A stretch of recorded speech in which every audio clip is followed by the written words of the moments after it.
시청자 여러분 반갑습니다. 김태승의 알뜰 경제 쇼핑 TV 시간입니다. 이 시간 생방송으로 함께 하시고요. 요즘엔 전국이 인성교육으로 참 이슈입니다. 오늘 이 시간에는 인성이 경쟁력이다라는 책을 써서 최근에 화제를 모으고 계시는 인성이 경쟁력이다의 저자 민승기 박사님을 저희 스튜디오로 직접 모셨는데요. 인성교육에 대한 전반적인 이야기를 나눠보도록 하겠습니다. 자, 민 박사님 오늘 함께 해주셔서 반갑습니다. 감사합니다. 네, 반갑습니다. 네. 자, 전국에 강연 다니시느라고 매우 바쁘실 텐데요. 네. 그 어느 때보다도 인성교육에 대한 이렇게 관심이 올라오는 이유는 과연 무엇일까요? 아무래도 요즘 살면서 네. 가정에서 문제 생기고 사회나 학교, 직장 여러 곳에서 터지는 문제들의 네. 근본 원인이 인간됨, 네. 인성에서 기인된 부분이 아닐까. 네. 이제 그런 생각들을 하는 분들이 많으니까 당연히 인성이라는 곳에 관심을 집중하는 상황이 되지 않았나 이렇게 생각합니다. 네, 인성이 경쟁력이다라는 책을 통해서 경쟁력의 새로운 트렌드를 제시하셨는데요. 보통 왜 인성이 경쟁력인가 이런 질문들을 많이들 하시는 것 같습니다. 우리 민승기 박사님께서는 그 이유를 무엇이라고 생각하시는지 궁금합니다. 네, 아마 여러분들도 많이 공감하실 겁니다만 네. 알파고가 등장한 이후에 네. 급격하게 사람들이 미래 사회에 대해서 네. 고민을 하고 심지어는 두려움도 갖는 경우가 많이 있는 것 같습니다. 네. 결국 우리가 이제 앞으로는 인터넷과 컴퓨터의 발달로 인해서 미래 사회에 살아가야 되는 우리들이 갖춰야 될 경쟁력으로서는 더 이상 과거의 지식이라든지 성적이라든지 아마 이런 부분만 가지고는 부족할 거라는 생각을 많이 할 겁니다. 네. 실제로 기업에서 면접을 하시는 그 인사 담당자들의 의견을 들어봐도 이제는 입사 전에 그들이 갖추고 있는 실력이라고 하는 측면, 개인적인 역량이라고 할 수 있는 이런 부분이죠. 그런 것만 가지고는 입사 이후에 네. 자신들의 회사에서 미래의 가치를 만들어내는 데는 부족하다는 생각을 합니다. 그 인사 담당자들이 주목해서 주로 보는 포인트가 뭐냐면 기본적인 역량을 갖췄다면 결정적으로 마지막 선발할 것이냐 네. 탈락시킬 것이냐 이것의 기준은 얼마나 사람됨, 인성적인 측면에서 우리 조직과 화합할 수 있을까, 그래서 미래 발전 가능성이 있을까, 이걸 주로 본다는 거죠. 네. 자, 그렇다면 당연히 앞으로 미래 시대에서 우리가 갖춰오고 주목해야 될 부분의 경쟁력이라고 하는 포인트는 기존의 패러다임으로 우리가 갖추고 있는 성적이나 실력이 아니라 좀 더 보이지 않지만 미래지향적인 사회에서 맞는 인성이라는 측면이 강조돼야 된다고 봅니다. 그런 측면에서 새로운 경쟁력의 트렌드로 인성이 아닌가 하는 생각을 하게 됐습니다. 네. 자, 민 박사님 설명을 잘 듣다 보니까 인성으로 경쟁하고 또 인성으로 경쟁받기라는 이 비결이 좀 흥미진진해지는데요. 우리 민승기 박사님이 지금 계시는 곳이 행복비전연구원 이렇게 돼 있지 않습니까? 네. 네, 행복비전연구원에서는 주로 어떤 일을 하고 계시는지요? 말 그대로 우리 이제 사회인들이 네. 또는 뭐 이제 더 내려가면 우리 자녀들까지도 앞으로의 우리의 삶을 어떤 그 비전을 가지고 살 것인가에 대한 생각을 할 수 있는 네. 자극을 주고 네. 동기를 줄 수 있는 그런 교육이나 강의 프로그램들을 개발을 해서 전파를 하고요. 궁극적으로 사람들이 살아가는 목적 중에 가장 공통된 것이 네. 행복하게 살기 아니겠습니까? 맞아요. 그래서 그런 행복하게 사는데 우리가 갖춰야 될 지식이나 스킬들을 네. 우리가 좀 도와드릴 수 있는 네. 그런 컨텐츠들을 개발해서 보급하고 있습니다. 네, 그 사람들이 물어보잖아요. 지금 행복하십니까? 이렇게 물어보면 네, 바로 3초 안에 답하는 분들이 많지 않아요. 많죠. 생각해보고 행복한 건가 아닌가 이런 얘기를 했고, 얼마 전에 중국의 그 알리바바의 마인 회장이 지금 중국에서 아주 떠오르는 신흥 재벌로 부각되고 있지 않습니까? 그런 얘기를 하더라고요. 사람들은 누구나 다 오늘 힘들다. 그리고 내일 또한 역시 힘들다. 그러나 한 모레 저녁 정도 되면은 행복해질 거는 당연하다. 그런데 내일 저녁에 많은 사람은 죽는다. 이런 얘기를 하면서 그 여러 가지 좀 시사하는 내용이 있었던 것 같은데요. 지금 민승기 박사님 말씀해 주신 것처럼 행복을 향한 우리들의 노력, 또 행복을 누리기 위한 이런 인성 교육이 참 중요하다라는 생각을 해봤습니다. 지금 인성으로 경쟁하고 또 인성으로 인정받기에 대한 이제 이야기를 쭉 해주셨는데, 어떻게 보면 인성교육이라는 것이 또 인문학하고 이렇게 연관될 수도 있지 않습니까? 네. 근데 이런 것이 자칫하면 좀 딱딱한 이야기처럼 느껴지기 쉬운데요.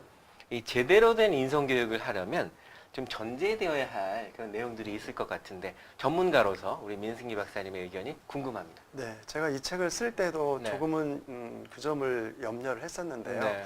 이게 또 하나의 네. 아이들에게 가르쳐야 될 교과목이 되면 안 된다는 생각을 했습니다. 네. 물론 일정 부분은 학교나 가정에서 이렇게 선생님이나 교사나 아니면 네. 우리 부모님을 통해 가지고 인성에 대한 교훈을 들려주고 어떤 그 가르침을 주는 것도 필요하지만 네. 저는 가장 전제돼야 될 건 우리 사회의 전반적인 그 공감대가 네. 인성이라고 하는 것의 필요성을 무엇보다도 우선순위에 둘 수 있는 그런 분위기가 필요하고요. 그것을 가르친다라는 것은 교과목으로 강의식으로 가르친다는 의미가 아니라 우리 기성세대 교사나 부모들이 먼저 삶으로 인성적인 삶을 살아가는 것을 보여주는 것이라고 생각합니다. 그래서 가장 이 인성교육의 올바른 방법이라면 네. 올바른 인성을 갖춘 어른들의 삶의 모습을 롤모델로서 보여주는 것. 네. 이제 그런 것들이 사회 전반적으로 확산되는 것이 가장 중요한 전제 조건이라고 생각합니다. 네, 교사나 어른들의 역할이 무엇보다도 중요하다. 이렇게 해석할 수 있을 텐데요. 인성이 경쟁력이다라는 이 저서를 보면 젓가락 정신 그리고 네. 협동 이런 부분이 나오는데 네. 이 젓가락 정신에 대해서 좀 구체적인 설명을 부탁드리겠습니다. 네, 요즘 보면 우리나라 사회가 네. 그 혼자 뭐든지 하는 사회로 바뀌고 있다고 하죠. 네. 그래서 1인 가구가 뭐 작년 통계로 보면 27%를 넘어섰다 이런 이야기를 하는데 네. 그러다 보니까 요즘 뭐 혼자 밥 먹는 사람, 네. 혼자 술 먹는 사람, 심지어 이제 노래방도 혼자 가서 혼자 노래 부르는 사람이 생긴다는. 네, 식당도 1인 네, 손님을 위해서 특별히 또 자리를 배치하기도 그래서 하더라고요. 모든 그런 유통에 관련된 부분도 그렇게 네. 변해 가는데 저는 그런 개인주의가 나쁘다는 의미가 아니고요. 네. 그런 사회 현상 속에 자칫하면 타인과 더불어서 함께 살아가는 방법을 놓치거나 잃어버리는 시대가 오지 않을까 염려가 되는 거죠. 네. 그래서 우리 젓가락을 사용하려면 반드시 두 쪽을 같이 적절하게 사용을 해야지 네. 우리가 원하는 결과를 만들어낼 수 있지 않습니까? 맞습니다. 근데 그 젓가락 사용이 생각보다 쉽지가 않을 수가 있죠. 그러나 그 젓가락을 잘 사용할 수 있도록 훈련해가지고 네. 사용한다면 아마 콩 한쪽도 네. 우리가 젓가락으로 자연스럽게 집어서 우리가 먹을 수 있는 것처럼 바로 우리가 앞으로 미래 사회에서 빼놓을 수 없는 인성 덕목 중에 하나는 협동이라고 하는 거죠. 네. 콜라보라고 하는 우리가 함께 더불어서 가치를 만들어낼 수 있는 그런 가치관, 그런 삶의 모습을 갖추는 것이 필요하다. 그래서 그것을 젓가락 정신에 한번 비유를 해봤습니다. 네, 지금 젓가락을 사용하는 그런 나라들이 뭐 우리나라를 비롯해서 일본이나 또 중국도 있지만 사실 우리나라 사람들처럼 젓가락질 잘하는 사람이 흔치 않죠. 드물 겁니다. 네, 아마 네. 굉장히 세심한 부분까지 젓가락이 사용 가능한 것이 네. 우리 민족인 것 같습니다. 그렇습니다.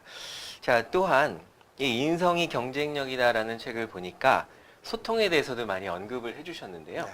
그 한마디로 소통을 산소가 통하는 것이다 이렇게 정의를 해주셨는데, 그러니까 인성교육 전문가로서 또 리더십 전문 강사로서 소통을 잘하려면 어떻게 해야 하는지 많은 분들이 소통에 대해 관심이 많으시거든요. 네. 근데 실질적으로 구체적인 어떤 방법이나 대안을 제시하는 분들은 많지 않은 것 같아요. 네. 좀 자세히 설명해 주시면 좋겠습니다. 네. 아마 우리나라 사회에서 가장 많이 요즘에 언급되는 단어 중에 하나가 소통일 겁니다. 네. 가정에서든 뭐 국가에서든 네. 사회에서든.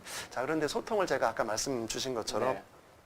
산소가 통하는 것이라고 네. 제가 정의를 내린 건 뭐냐면 소통이라는 것은 말을 유창하게 잘하는 것이 아니라는 것을 네. 전제하고 싶었고요. 네. 우리가 흔히 오해하는 것 중에 하나가 소통을 한다는 것은 물리적으로 누군가와 대화의 시간을 많이 갖는다든지 네. 또는 경험이 많거나 지위가 높은 사람이 상대방에게 일방적으로 많은 얘기를 쏟아붓는 것을 가지고 나는 소통을 했다라고 착각을 하는데 네. 그럼에도 불구하고 산소가 통하지 않았다면 두 사람 사이에서는 답답함만이 유지되는 거죠. 네. 그건 전혀 소통이 아니라고 저는 봅니다.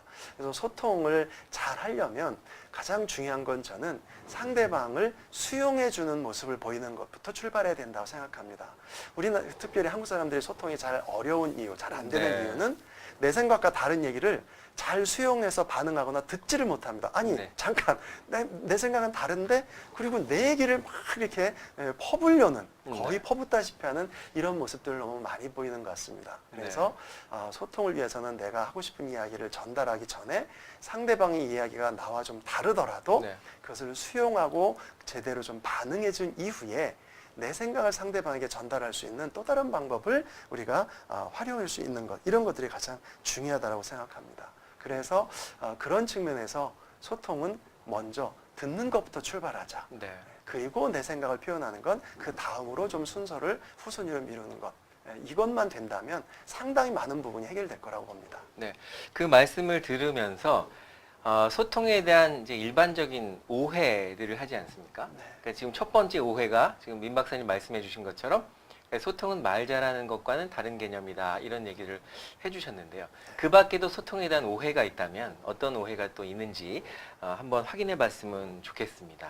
네, 네. 아까도 언뜻 말씀드린 네. 것처럼 누군가가 상대방에게 많은 양의 정보를 전달하면 소통이 됐다라고 생각하는 것. 네. 그 다음에 내가 무엇인가 상대방에게 의견을 전달하면 내가 생각하고 기대하는 만큼 상대방도 이해했을 거다라고 생각하는 것. 네. 이런 것들이 우리가 대표적으로 갖고 있는 착각이죠. 왜냐하면 아다르고 어다르다라는 말이 있는 것처럼 나는 이러이러한 의도와 경험을 가지고 상대방에게 전달을 했어도 상대방은 전혀 다르게 그것을 받아들이거나 이해하는 경우가 많거든요. 네. 그런데 내 기준으로 이렇게 이해했을 거라고 판단해버리는 것. 그런 것들이 이제 소통에 또 우리가 볼 수 있는 대표적인 착각이라고 볼 수 있죠. 네. 아다르고 어다르다 이렇게 말씀하시니까 생각나는데 또 말 한마디로 천냥 빚을 갚는다, 이런 뜻도 있고요. 또 말이 변하면은 사실 인생이 바뀌는 거라고 생각하시는 분들도 많이 계실 것 같은데, 이 인성이 경쟁력이다라는 이 저서를 특별히 내시면서 어떤 분들에게 특히 네. 도움이 되셨으면 좋을까라고 저자로서 그 컨셉이 있을 것 같아요. 네. 네. 제가 저 책을 내게 된 것은 궁극적으로는 우리 네. 아이들이, 네. 우리의 다음 세대들이 앞으로 미래 시대를 살아가는 데 있어서 정말 경쟁력을 갖출 때 오로지 학업 성적에만 파묻히지 말고 네.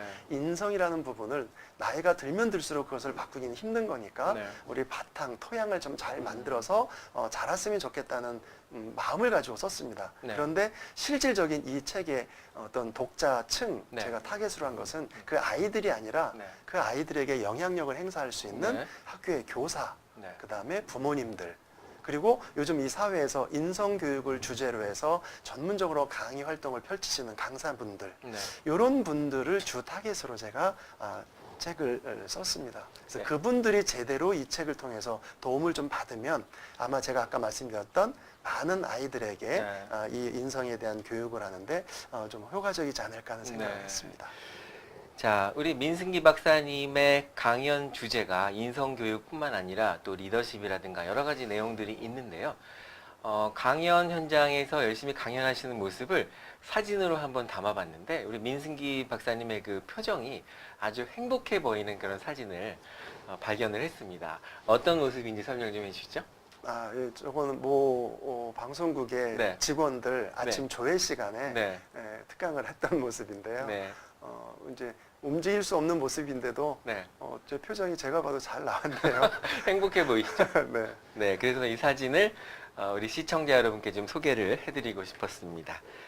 기업의 경쟁력은 결국 사람이다, 이렇게 말씀해 주셨는데요. 그 부분은 뭐 매우 상당히 공감하는 부분이기도 합니다. 민승기 박사님께서는 대학에서 일본어를 전공하셨고 또 토요타 생산 방식의 해외 연수도 담당하셨는데요. 기업의 경쟁력이 결국은 사람이다, 이렇게 생각하시게 된 특별한 계기가 있을 것 같습니다. 그 이유를 들려주신다면요? 네, 우리 한국의 여러 생산 현장이나 기업체를 방문해서 보기도 했고 말씀하신 것처럼 토요타 생산 방식 연수를 진행을 하면서 토요타와 관련된 일본의 유수의 기업들을 참 많이 다녀봤습니다. 이제 그때 보니까 장비나 시설이 같아도 오히려 그런 것들이 훨씬 더 뛰어남에도 불구하고 그 장비를 담당하는 사람이 어떤 자세와 어떤 생각을 가지고 일에 임하느냐, 기계를 또 다루고 업무를 하느냐에 따라서 분량률이라든지 업무 성과가 굉장히 다르다는 걸 봤습니다. 네. 그래서 결국 많은 기간 동안에 다양한 기업들을 경험하면서 우리가 이게 고전처럼 내려오는 말이지만 기업의 진짜 경쟁력이고 기업의 정말 본질은 시스템이나 제도나 네. 어떤 기계 설비가 아니라 사람이구나라는 것을 체험적으로 제가 느끼게 됐습니다. 네. 그래서 아까도 초반에 말씀드린 것처럼 기업에서 인사 담당자들이 사람을 뽑을 때도 역시 그 점에 주목하는 것이 그래서 인 것이 아닌가 하는 그런 생각을 하게 됐죠. 네. 그래서 아무리 좋은 제도를 갖추고 아무리 좋은 장비를 갖춰줘도 사람의 생각이 변하지 않으면 결코 성과물이 나오지 않는다는 것. 네. 저는 그것을 체험적으로 했기 때문에 이런 그 기업의 경쟁력은 결국은 사람이다라는 말을 네. 자신 있게 하게 된 것입니다. 네, 지금 시청자 여러분께서는 생방송으로 함께하고 계십니다. 공감방송의 김태승의 알뜰경제 쇼핑TV를 시청하고 계시고요. 오늘은 인성교육 전문가, 또 리더십 전문가 민승기 박사님과 함께하고 계십니다. 보통 나는 너와 다르다. 보통 내가 상대방과 다르다. 상대방이 나와 다르다 하면 심리적으로 약간 좀 거리를 두려는 성향들이 있지 않습니까? 네. 그런데 민 박사님의 책을 보니까 다름의 아름다움 이렇게 정의하시면서 다름의 아름다움, 다름다움 이렇게 표현을 하셨습니다. 요즘 사실은 학교나 기업에서도 창의적인 인재를 원하고 있을 텐데요. 이 다름다움에 대해서도 좀 하실 말씀이 많으실 것 같은데 어떻습니까? 네. 지금 우리나라도 네. 이제는 뭐 통일된 단일 민족 국가로서의 통일된 모습만 강조하는 문화는 이제 아닌 것 같습니다. 네. 이미 뭐 굉장히 다문화 가정들이 많아졌고 창의성, 다양성을 강조하는 시대가 됐는데 자 그러다 보니까 과거의 패러다임에서 우리가 빨리 벗어나야 될 부분 중에 하나가 바로 다름을 인정할 수 있는 네. 수용성, 공감성 이런 것들이라고 생각을 합니다. 네. 가정에서도 마찬가지입니다. 우리 뭐 서로의 생활 습관이 다른 것 때문에 네. 갈등이 생기는 게 많잖아요. 그렇죠. 근데 같은 가정 안에서도 그런데 우리가 가정을 벗어난 사회에서 내 생각과 다르거나 나의 방식과 다르다고 했을 때 올 수 있는 갈등은 굉장히 많다는 거죠. 네. 그런 갈등을 현명하게 우리가 극복해 나가지 않는다면 우리의 사회가 글로벌한 이 시대의 경쟁력을 갖추지 못한다고 보거든요. 제일 안타까운 것들이 요즘 보면 우리 그 뭐 북에서 넘어온 우리 네, 동포들도 있고 네. 해외에서 이주해 온 그런 분들도 있잖아요. 네. 그들이 한국 사회에 잘 정착해서 그 다름을 가지고 또 하나의 뭔가 가치를 만들어낼 수 있도록 네. 우리들이 좀 마음을 열고 함께 했으면 좋겠는데 그런 경우도 많지만 그렇지 못해서 불거지는 사건 사고들 이런 걸 보면 아직도 우리가 과거의 패러다임에서 좀 더 벗어나지 못하는 경향이 있구나 그런 생각을 하게 됐습니다. 그래서 우리 이 인성교육에서도 그걸 이제 다룬 이유는 우리 아이들이 점점 앞으로 글로벌 시대에 살아가야 될 텐데 아이들이 맞닥뜨려야 되는 다양성은 지금보다도 훨씬 더 클 거라는 거죠. 그랬을 때 나와 피부색이 다르네, 나와 뭐 문화적인 습관이 다르네, 그렇다 할지라도 그것을 자연스럽게 너는 나와 다르구나, 나는 이런데 너는 이렇구나, 우리 그것을 같이 함께 한다면 또 이런 좋은 일도 있지 않을까라고 인정하면서 함께 할 수 있는 그런 인성을 갖춘 아이들로 키웠으면 좋겠다. 그런 측면에서 네. 다름에 대한 인정, 그 부분을 말씀을 드렸습니다. 네, 다름에 대한 차이를 인정하고 또 그것을 또 이해하려는 노력. 그렇게 하려면 공감과 존중과 배려 이런 단어들이 필요할 텐데요. 네. 이 배려라는 글자의 한자를 보면은 상대방에 대해서 염려해 준다 이런 의미를 담고 있지 않습니까? 네. 근데 한마디로 다른 사람들을 염려해주고 도와주고 하는 것이라고 정의를 해도 무리는 없을 것 같은데요. 그런데 배려를 하려면은 공감이 동반되어야 하지 않겠습니까? 네. 그럼 이제 공감에 대해서도 좀 우리가 정의를 내려볼 필요가 있을 것 같은데 네. 민승기 박사님은 공감에 대해서 어떻게 생각하시는지요? 네. 말씀 주신 것처럼 네. 그 공감과 배려는 네. 하나의 세트다. 네. 그렇게 제가 이제 표현을 합니다. 네. 먼저 배려를 하기 위해서는 전제 조건이 상대방을 공감하는 태도, 자세를 갖추는 것이 필요하다는 거죠. 네. 원래 이 공감이라는 단어의 어원을 보면 우리가 남의 신발을 신어보다라는 뜻에서 왔다 그래요. 네. 남의 신발을 신었을 때 그 느낌 아시잖아요. 그렇죠. 어색하기도 하고, 그래서 이 사람은 나와 다르구나. 그걸 이제 느껴보는 거죠. 그런 느낌을 갖는 것, 그런 자세를 우리는 공감이라고 합니다. 그래서 흔히 우리가 이제 사자성어로 네. 역지사지라는 말을 이렇게 하는 것처럼요. 그런 공감의 자세를 먼저 갖춘 이후에 그 다음에 그 공감의 자세를 통해서 느낀 느낌을 가지고 상대방에 맞춰서 행동으로 표현해 주는 것. 그것을 우리는 배려라고 하거든요. 네. 그래서 이 공감과 배려가 세트가 됐을 때 리더십에서도 이 21세기 이후에 미래 리더십에서는 과거와 달리 공감과 배려를 갖춘 리더가 정말 존중받는 리더거든요. 네. 근데 우리 아이들도 미래 세대도 그런 리더십을 갖추고 그러려면 공감과 배려라는 이 인성 요소를 갖추는 것, 이것이 굉장히 중요하다고 볼 수 있죠. 네. 특별히 이것이 타고나기를 요즘 뭐 뇌과학에 대한 것도 많이 발달이 되어 있습니다만은 네. 이 전전두엽에 문제가 있고 전전두엽에 상처를 입거나 이런 사람들은 네. 공감을 할 수 없는 그런 삶을 산다라고 하는 결과도 있습니다. 네. 굉장히 불행한 거죠. 네. 그래서 요즘에 뭐 사이코패스라든지 여러 가지 심각한 범죄가 일어나고 있는데 그들은 공감을 못하기 때문에 공감 기능이 저하되어 있기 때문에 상대방에게 범죄 행위를 하고도 그 아픔을 전혀 느끼지 못하기 때문에 네. 지속적으로 반복된다라고 하는데 우리가 그렇게 뇌에 이상이 생기지 않는 다음에야 공감과 배려라는 것을 우리가 삶의 모습에서 키워나가고 그게 풍성해졌을 때 리더들도 훌륭한 리더로서 성장할 수 있고 우리의 아이들도 미래 사회에서 더불어 살아가는 그런 모습을 만들어갈 수 있는 주역이 되지 않을까 그런 생각을 합니다. 네. 공감과 배려를 이야기해 주시는 동안에 한 가지 생각난 스토리가 있습니다. 그러니까 옛날에 사자하고 소가 서로 사랑을 했다 그래요. 그래서 결혼했는데 사자는 뭐 시청자 여러분 잘 아시다시피 육식 동물이고 또 소는 초식 동물인데 서로 좋아하는 것을 이렇게 구해다가 상대방에게 갖다가 배려를 했는데요. 둘이 너무너무 사랑해서 결혼했지만 이 사자와 소가 점점 야이어가고 결국엔 둘이 헤어졌다는 그런 얘기죠. 네. 그러면 헤어지면서 하는 말이 나는 당신에게 최선을 다했어 이런 말을 했는데 결국은 나에게는 최선일수록 상대방에게는 최악이 된다 이런 이야기가 갑자기 생각나기도 하고요. 아까 이제 말씀하신 것처럼 협력에 대한 얘기도 해주셨는데 요즘에 이제 건배사를 하다 보면 가장 많이 하는 건배사 중에 하나가 콜라보레이션, 협업에 대한 이야기를 많이 하니까 콜라보 하면은 이제 브라보 하는 건배사도 네. 많이 생기는 것 같습니다.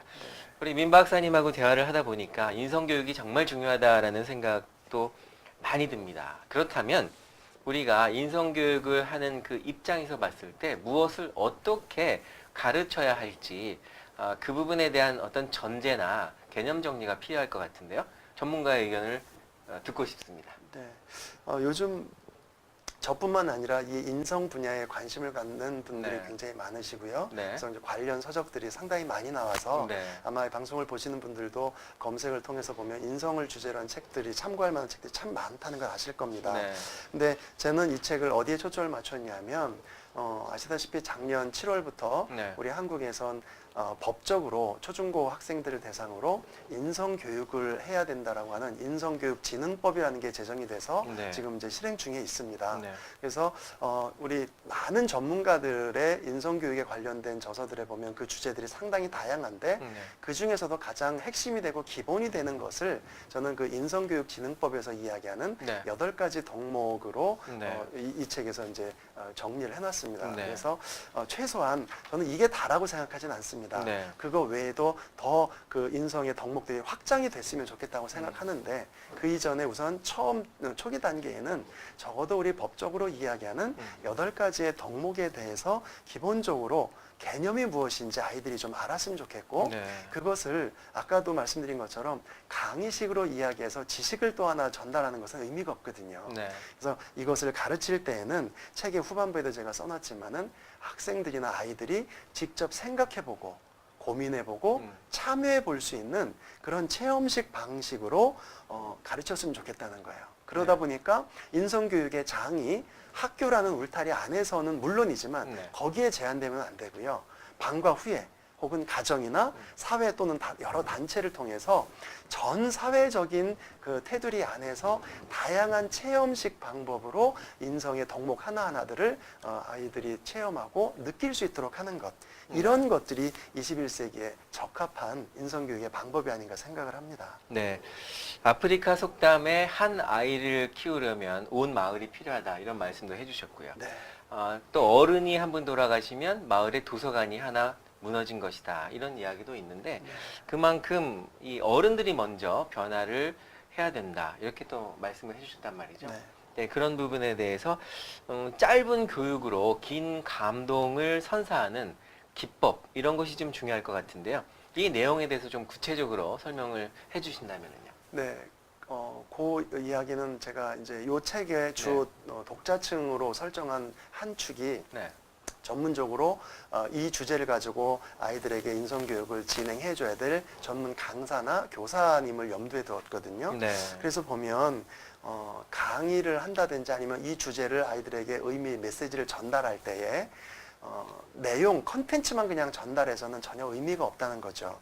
그래서 가장 대표적으로 뭐 퀴즈라든지 네. 게임이라든지 아니면 토론이라든지 이런 참여식 방법을 통해서 켈러의 그 학습 동기 모델 중에 A, R, C, S의 네 가지의 요소가 있습니다. 네네. 저는 이제 그것을 평소에 기억하기 좋게 악을 써서 해야 되는 중요한 조건이다 해가지고 네. 악스라고 이야기하는데 네, 악스요? 네. 네. A라고 하는 것은 네. 어텐션이에요. 어텐션. 주목을 끌 수 있는 무엇인가가 교육 내용에 포함되어야 된다. 네. 특히 요즘 아이들은 스마트폰에 익숙해져 있다 보니까 네.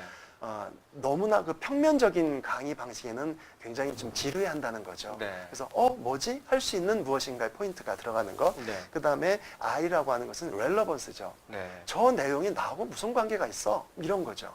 그래서 학생들에게 있어서 뭐 교우 관계를 예를 든다든지 네. 또는 조금 더 올라간다면 고등학생들은 대학이나 취업을 염두에 뒀을 때 이게 이 내용이 무슨 관계가 있는지 그 관련성을 가지고 예화나 사례를 활용하는 것이고요. 네. 그 다음에 C는 컨피던스라고 하는 거예요. 네. 나도 저런 거 잘할 수 있겠구나. 자신감을 불어 넣어줄 수 있는 요소가 중간에 들어가는 것이 필요하다는 거죠. 네. 그 다음에 마지막에 S는 satisfaction, 만족감. 그래서 네. 같이 함께 체험식으로 진행하면서 잘하는 것에 대해서는 뭐 간단한 보상을 해준다든지 네. 뭐 이런 방법들인 거예요. 그래서 이런 ARCS라는 네 가지 요소를 통해서 함께 공감하고 참여할 수 있도록 하면서 일상적으로 쉽게 우리가 접할 수 있는 예화를 적절히 활용하는 것, 그런 것들을 활용하신다면 우리 강사나 교사 분들께서 똑같은 시간에 이 메시지를 전달을 해도 훨씬 더 길게 여운을 좀 남길 수 있는 네. 그런 교육 방식이 될 거라고 생각합니다. 네. 자, 제대로 된 인성교육을 준비하려면 그 문사철이라고 하지 않습니까? 문학이나 역사나 철학. 이 부분에 대한 여러 가지 또 학습이나 그 부분에 대한 지식을 기반으로 해야 될 것 같은 생각이 드는데, 최근에는 그 유수의 대기업들이 해마다 전국의 대학교를 돌면서 연간 한 20억 원 이상을 지출하면서 또 인문학에 대한 프로젝트를 진행하고 있지 않습니까? 그것이 대기업에 대한 어떤 마케팅의 도움을 얻기 위한 그런 이유만은 아닐 텐데요. 기업의 입장에서도 그만큼 인문학적 소양을 갖춘 인재가 필요하다. 이렇게 반증할 수도 있는 이야기다라는 생각이 드는데, 우리 민승기 박사님께서는 아이들이 인문학적으로 사고하고 성장할 수 있도록 지도할 수 있는 방법에 대한 그런 의견은 어떤 의견을 갖고 계시는지 궁금합니다. 네, 아마 가장 쉬우면서 네. 고전적인 방법인데 네. 잘 안 하는 방법인 것 같습니다. 어떤 걸까요? 독서입니다. 독서. 네. 네. 제가 책을 써서 꼭 그 이야기를 하는 건 네. 아닙니다만 네. 제가 어제도 우리 대학 교수님들과 강의를 하면서 그런 얘기를 했는데 네. 요즘 젊은 층의 학생들의 대표적인 특징 중에 하나가 인터넷에 너무 익숙해져 있다 보니까 네. 종이책을 너무 안 읽고요. 읽는데 서툴다는 거죠. 네네. 그래서 과제를 내서 도서관에 참고도서 있으니 참고해서 레포트를 정리해내라고 해도 네. 안 간답니다. 네. 익숙하지 않고 귀찮고 힘든 거예요. 네. 그래서 검색을 통해서 정리된 에센스를 뽑아가지고 그냥 레포트를 쓰는 것이 너무 익숙해져 있다 하는데 네. 특별히 우리 초중고등학교 학생들은 좀 더 아직 그 백지 상태에서 그림이 완성되지 않은 상태 아니겠습니까? 그래서 가장 쉬우면서 고전적인 방법이라고 제가 말씀드렸는데요. 독서만큼 말씀하신 네. 다양한 그 문사철의 영역을 섭렵하고 비교적 짧은 시간 안에 많은 경험을 할 수 있는 방법은 저는 없다고 봅니다. 네. 그래서 그 종이책을 읽으면서 종이책의 향기도 좀 느껴보고 밑줄도 그어보고 여백에 책도 써가면서 생각을 해가면서 읽는 그런 독서들. 네. 다만 조금 제가 특히 이제 그 초등학교나 저학년 학생들을 자녀로 둔 부모님들을 대상으로 좀 말씀을 드린다면 네. 독서가 좋은 방법이라고 해서 무리하게 독서를 시키는 것은 굉장히 안 좋습니다. 네. 특히 저학년 어린 아이들에게는 글씨가 적은 책을 통해서 그 메시지와 감성을 좀 이렇게 공감할 수 있고 네. 감성의 폭을 넓힐 수 있는 도구로 사용을 하셔야지 네. 빽빽하고 어려운 책을 읽었다는 성취감을 부모님이 느끼기 위해서 독서를 활용하는 이런 네. 잘못된 방법은 굉장히 위험할 수 있습니다. 네.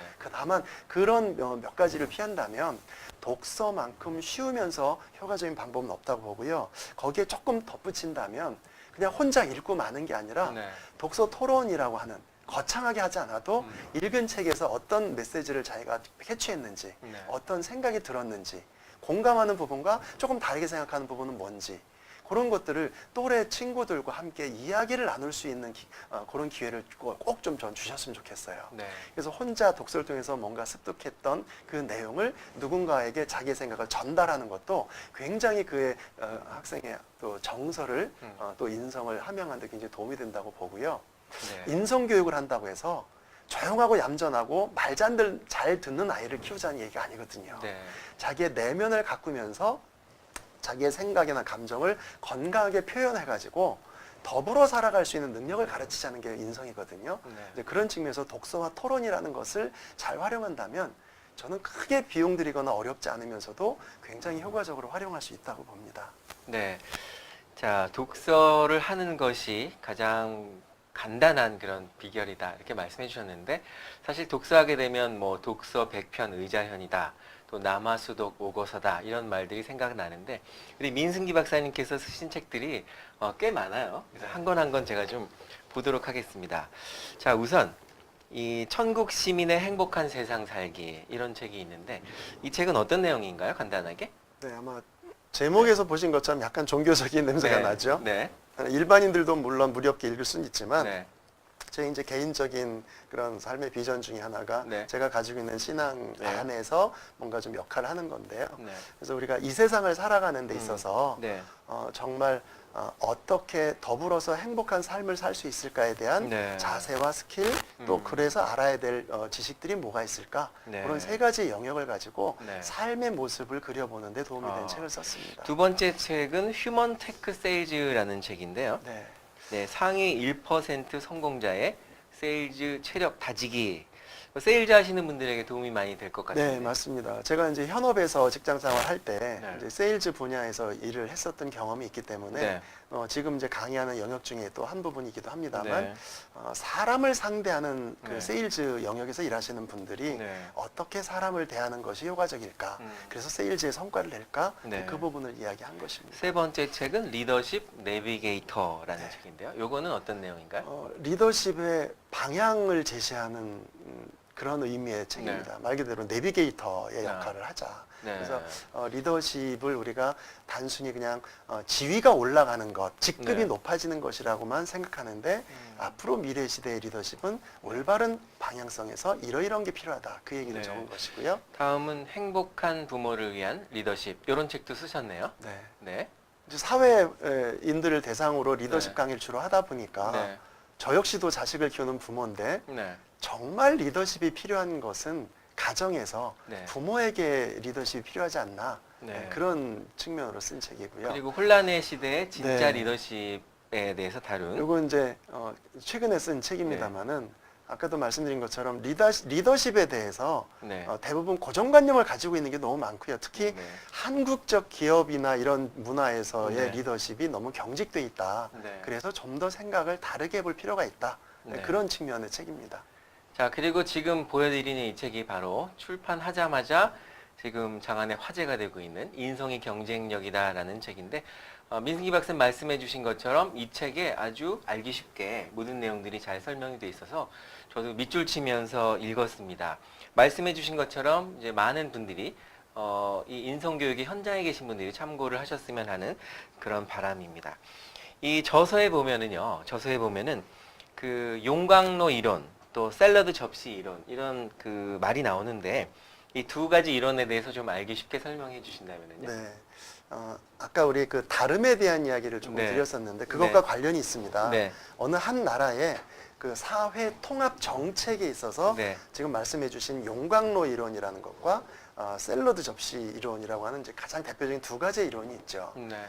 예, 그 단어에서 아마 쉽게 이해를 하실 텐데 용광로 이론은 말 그대로 여러 다양한 문화가 모여져서 네. 하나의 주된 문화 안에 다 흡수가 돼 녹아 들어가는 거예요. 예를 들면 중국 같은 나라. 대표적으로 중국이라든지 네. 뭐 영국도 그런 면이 좀 있고요. 네. 예, 그런데 지금 같이 다양성이 강조되고 존중되면서 서로 통합과 융합과 이 협동이 강조되는 이 시대에는 그것보다는 말씀드린 그 샐러드를 담는 커다란 접시에 다양한 샐러드의 요리들이 올라가서 거기에 소스가 더해져 가지고 뭔가의 새로운 맛을 내지 않습니까? 네. 이제 그렇게 다양한 문화를 각자의 다양성을 인정해 주면서도 더불어 어울려서 뭔가 살아가는 모습의 문화. 그런 것을 이제 샐러드 접시 이론이라고 하죠. 네. 그래서 뭐 미국, 캐나다 이쪽이 주로 이제 그런 쪽의 이론들을 주로 이제 하고 있는데 네. 우리 한국 사회도 이런 그 샐러드 접시 이론이라고 하는 것을 바탕으로 해서 네. 이민 그 자들에 대한 정책이라든지 또 아이들에 대한 인식이라든지 뭐 이런 것들이 이쪽에 영향을 좀 받고 있는 상황이라고 저는 보는데 네. 그것이 저는 바람직하다고 봅니다. 네. 자, 민승기 박사님께서 인성교육 현장에 계시면서 여러 가지 다양한 각계각층의 사람들을 만날 텐데요. 네. 특히 인성교육을 하시면서 요즘에 흔히 말하는 이제 회복 탄력성에 대한 이야기를 많이 하지 않습니까? 네. 우리의 마음이 좀 근육이 탄탄해져서 시련을 극복할 수 있는 힘이 생겼다. 그런 소개해 주실 만한 사례가 있으시면 한 가지 정도 말씀해 주시면 좋을 것 같은데요. 우선 민 박사님의 강연을 듣고 어떤 마음의 변화가 생겨서 이 어려운 세상을 좀 극복할 힘을 얻었다. 이렇게 말씀하시는 분들도 많이 계셨죠? 네. 제가 가끔씩 네. 그 떠오르는 걸 보면 네. 기업에서 강사가 강의하기 제일 힘든 대상이 네. 저성과자 대상으로 네. 특별교육을 할 때입니다. 아, 그럴 때 가면 굉장히 분위기도 처져 있고 네. 의기소침해 있고 심지어는 강의 자체에 대해서 반감까지 가지고 있는 경우가 많거든요. 네. 근데 이제 모 기업의 그런 굉장히 근무 경력은 많으신 네. 그 중간 간부들 중에 네. 그런 이제 그 보직을 받지 못한 저성과자라고 하는 소위 교육을 하는 경우에 네. 경험에 한번 떠오르는 게 있습니다. 그 강의 속에 저도 그런 얘기를 했어요. 네. 저도 이미 이제 한국에 중년의 삶을 살고 있는 사람으로서 네. 우리가 살아가고 있고 또 살아가야 될 시대가 만만치 않고 내 뜻대로 되지는 않지만 우리 각자가 가지고 있는 삶의 명확한 비전과 강점을 다시 한번 점검해서 우리 김연아 선수는 네. 그 점프 한 번을 연습하는데 수천 번을 넘어진다고 하지 네, 않습니까? 그렇죠. 그 한 번의 그 영광을 위해서 그런 보이지 않는 게 있는데 누구나 그런 건 있다. 네. 그러니까 우리가 이 자리에 와서 강의를 듣는 것이 낙오된 우리의 어떤 모습을 떠올리기보다는 네. 그것을 극복하고 앞으로 어떻게 새롭게 한번 도전해 볼 것인가에 대한 열정을 지피는 과정으로 한번 해보자 해서 네. 이제 워크숍을 통해서 그들의 이야기도 들어보고 네. 같이 토론도 해보고 했는데 나중에 끝나고 오면서 문자를 보내주신 분이 계셨어요. 네. 자기가 그동안 직장 생활하면서 받은 내용 중에 음. 이렇게 나를 돌아보게 한 강의가 참 없었던 것 같다. 네. 정말 돌아보니까 반성도 되면서 새롭게 네. 가족을 생각해서 의지를 좀 불태울 필요가 있다는 생각을 했는데 네. 너무 고맙다 이렇게 문자를 주셔서 강사로서 이제 그럴 때가 가장 또 기쁨이 있고 보람이 된다고 생각하고 네. 아마 그런 생각을 한 그분은 새롭게 심기일전에서 뭔가 도전을 했을 거라고 생각을 합니다. 네. 자, 저희가 생방송으로 함께하고 계시는 민승기 박사님과의 지금 이 토크를 통해서 인성교육에 대한 중요성도 새롭게 느끼고 있고, 어떻게 하면 인성교육을 보다 효율적으로, 효과적으로 할 수 있는가에 대한 구체적인 방향이나 방법도 함께 생각하고 있는데요. 나름대로 이 민승기 박사님께서도 이런 강의를 준비하거나 하면 어려움도 있으실 것 같고, 또 이 스트레스에 노출될 때도 좀 많을 것 같은데, 이런 스트레스를 과연 어떻게 극복하시는지 궁금합니다. 우리 네. 민승기 박사님의 나만의 스트레스 극복 노하우에 대해서 한 말씀 들려주신다면 어떤 게 있을까요? 제가 제일 많이 하는 건 두 가지가 있습니다. 네. 하나는 생각 비우기죠. 생각 비우기. 네. 내가 무엇 때문에 이 고생을 하는가 네. 하고 생각을 하면서 네. 그것이 무슨 뭐 엄청난 부귀영화를 누리기 위한 것이 아니지 않는가 네. 하는 생각을 자꾸 하다 보면 네. 부정적인 생각이나 욕심이 내려가는 것을 느낄 수가 있습니다. 네. 그래서 그런 생각을 좀 비우면서 네. 평정심을 유지하려는 그런 내면적인 노력을 하나 하고 네. 그 다음에 이제 물리적으로는 저희 뒤통산을 가가지고 네. 바람을 쐭니다. 아무도 없는 곳에 네. 낮에 주로 가면 네. 그 동네 할머니 몇 분 말고는 아무도 안 계세요. 네. 이제 그곳에 가서 바람을 맞으면서 네. 심호흡 좀 하면서 커피 한 잔 하면 네. 그러면 또 새롭게 네. 에너지가 충전이 되는 걸 느끼죠. 네. 나름대로 그런 아주 좋은 비결을 갖고 계셨군요. 책의 그 후반부에 보니까 그 플러스 페이지라고 해서 인성교육 강사 양성 프로그램 이렇게 소개가 되어 있는데요. 인성교육 양성, 강사 양성 프로그램은 어떤 내용이 다루어지고 있고 네. 또 어떤 분들이 이 강연을 수강하면 좋은지에 대해서 네. 설명을 해주시죠. 네. 제가 이 책을 통해서 네. 책의 내용을 이해하고 본인 네. 스스로 그것을 접목하고 이것도 좀 중요하지만 네. 저는 전문적으로 이런 것들을 좀 잘 소화해서 네. 저 외에도 다른 많은 분들이 다양한 곳에서 이 네. 책의 내용을 통해서 인성교육을 실천할 수 있는 장이 마련됐으면 좋겠습니다. 네. 저 혼자 모든 걸 다 할 수는 없잖아요. 네네. 그래서 그런 양성 과정을 통해서 제가 이제 8월 말에도 한번 기획을 하고 있는데 네. 그걸 통해서 이 책의 본래의 의도, 네. 그다음에 의미, 책을 통해서 활자로 이해하지 못하거나 네. 미처 활자로 담지 못했던 얘기들 그런 걸 좀 더 제가 전달해 드릴 예정이고요. 그 다음에 아까도 잠깐 말씀드린 것처럼 강의 기법적인 측면에서 네. 아무래도 저도 뭐 20년이 넘게 사내강사부터 시작하면 한 25년째 벌써 이 교육 업무를 하고 있는데 네. 그런 다양한 경험을 바탕으로 해서 좀 더 효과적으로 네. 강의 내용을 전달할 수 있는 방법들 이런 것들을 함께 나눠가지고 함께 인성교육의 장을 좀 확대할 수 있는 네. 그런 분들을 좀 제가 모시고 싶습니다. 그래서 제일 좋기는 현재 인성교육에 관련된 강의를 하는 분이라면 제일 좋고요. 네. 아니면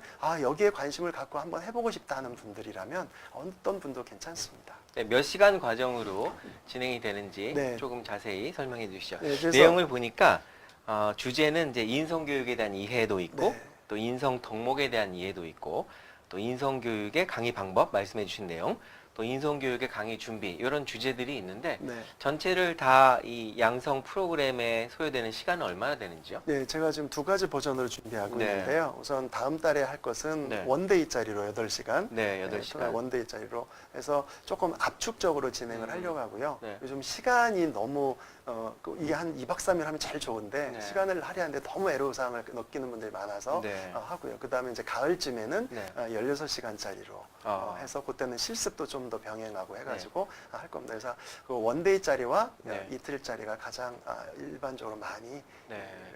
이용이 될 것 같습니다. 16시간은 1박 2일을 하겠군요. 출퇴근 이틀을 하는 거. 출퇴근 이틀 하는 시간. 네. 자, 그리고 생방송으로 함께 하시다 보니까 이제 마지막 질문을 할 시간이 벌써 다 됐는데요. 특별히 인성교육을 담당하시는 분들에게 전문가로서 꼭 당부하고 싶은 말씀이 있다면 어떤 것이 있을까요? 저도 기업을 다니면서 네. 강의라는 강사로 살고 있는데 네. 우리 그런 우스갯소리가 있습니다. 우리끼리 하는 말 중에 네. 리더십 강사가 리더십이 제일 없고 네. 커뮤니케이션 강사가 제일 소통이 안 되고 네. 뭐 이런 얘기가 들고 있을 정도의 안타까운 현실인데 그래서 저부터도 그렇지만 이 인성 교육을 하시는 분이라면 먼저 본인의 삶에 접목을 해보는 그런 노력과 경험이 있었으면 좋겠다는 겁니다. 네. 다른 것과 달리 물론 다른 것도 그래야겠지만 특별히 인성교육의 주제를 가지고 강의를 하신다면 또 그 인성교육을 담당하는 분이라면 본인의 삶에 접목된 경험을 바탕으로 하지 않으면 그것은 의미가 없다. 저는 네. 그런 생각을 하거든요. 그래서 단순한 인성교육의 컨텐츠, 지식 전달자가 아니라 네. 진정성을 가지고 우리 아이들의 삶에 인성교육의 그 진정성의 의미를 좀 잘 연결해 줄 수 있는 네. 그런 연결자의 역할을 할 수 있는 분, 그런 분이 좀 많아졌으면 좋겠습니다. 네.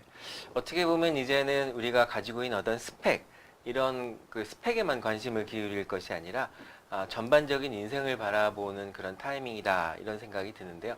어떻게 보면 민승기 박사님 말씀처럼 이제 인성교육은 개인의 문제가 아니라 어떤 사회적인 문제가 아닐까 이런 생각도 듭니다.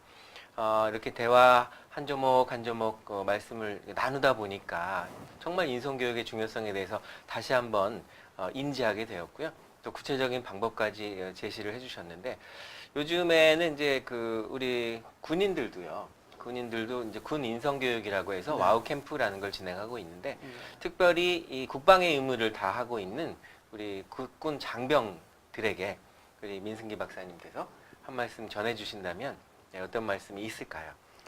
인성과 관련해서 말씀을 좀 드린다면 네.